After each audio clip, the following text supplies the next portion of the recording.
What the documents that the BBC obtained said was that they were briefing documents for the COP president, Sultan Al Jaber, who's a UAE government official, and also the CEO of the Abu Dhabi National Oil Company, so one of the national oil companies of the UAE.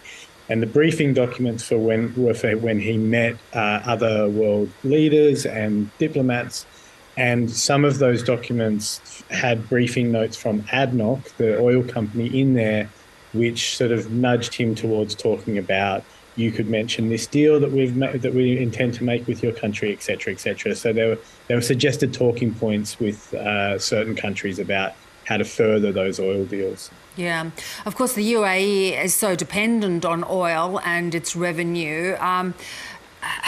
Is it almost counter to being the COP president for a country like the UAE to even host a summit like this?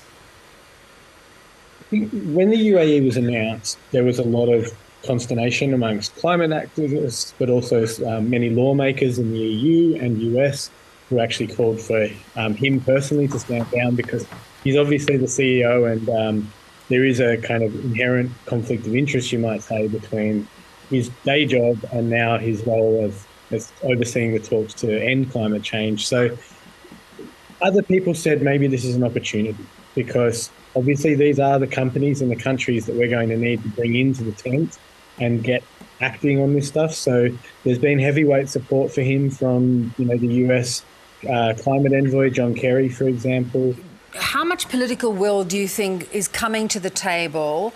There are still a lot of countries that are still very invested in those old fossil fuel technology energies.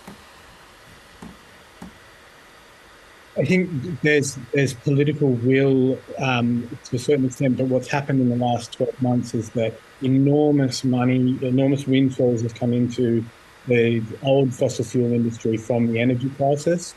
And so you've seen a big step backwards in the ambition from those big companies and from the countries in the Gulf, but also from Europe. You've seen huge demand for new gas. You've seen the US start drilling again and opening up new drilling licenses. So we are taking a step backwards in that sense. But at the same time, the clean energy economy is roaring forward, particularly in places like China. So there are two stories happening at once, and we sort of have to be aware that, like, what people say in the political realms at top and the political pressures that they feel from their citizens is one thing.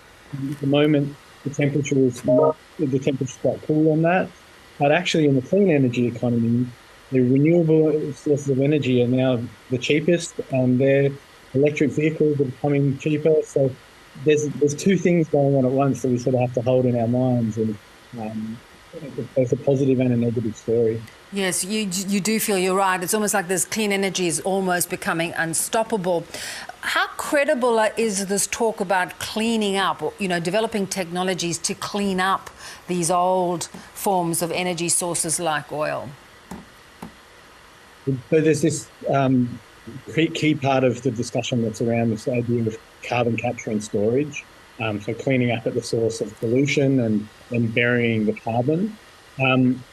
We haven't seen that work at scale yet, and there are huge technological challenges and financial challenges to that. It's something we're going to need to have, I think, is the problem. So it's tough to do, but ultimately, if we're going to really keep temperatures down, we're going to need to capture some of the carbon from extremely hard to abate industrial sectors and things like that. The problem is if we rely on it too much, or we sort of bank on it in the future for years to come, say, you know what, eventually we're going to be able to capture all this carbon, so we don't need to clamp down heavily on the use of fossil fuels where we can right now. That's where the kind of moral quandaries comes in. Yeah, that tension remains.